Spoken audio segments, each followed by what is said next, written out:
اهلين وسهلين، واش راكم؟ واش حوالكم؟ ان شاء الله هذا الفيديو يلاقيكم بالف خير، وان شاء الله تكونوا بصحه جيده. جيتكم حلوه تاع البجاويه كانوا يديروها ناس بكري زمان، وانا اول مره راح نديرها. عندنا 2 كيلات تاع العجينه، دوك نكتب لكم كامل العجينه بالكتيبه. وعندنا كيله تاع كاوكاو، كيله تاع حلوه الترك، وثاني نلموهم بالكابريز ولا طوفيه والشيكولا والعسل.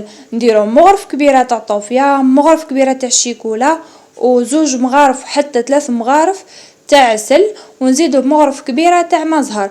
هنا انا الشيكولا درت اوبتيلا لقيتها جامده، تقدروا ديروها في الماء سخون وتقدروا تحطوها كيما هكاك وتذوب مع العسل وطوفيه وشويه مزهر.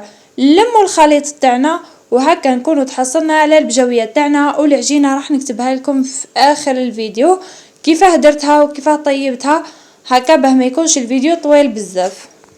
بعد ما خلطت الخليط تاعي كامل يجينا خليط متجانس، نجيبو البلا اللي حنحطو فيه، نحطو فيه بابي كويسون، ومن بعد نبداو نحطو الخليط تاعنا ونزيرو بالمغرف باه يحكم لنا الشكل. انا هنا ما زيرتش بزاف باه ما تجينيش الحبه معجنه، وباه كي تاكلي الحبه تجيك تتفتت.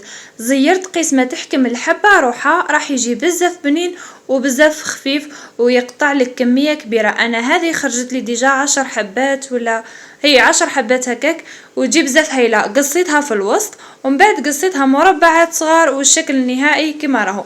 ما تنسوش الاشتراك في القناه، لتحت مكتوب اشتراك في القناه، اشتركوا في القناه، وان شاء الله يكون عجبكم الفيديو. نلاقيكم في فيديو جديد، باي باي.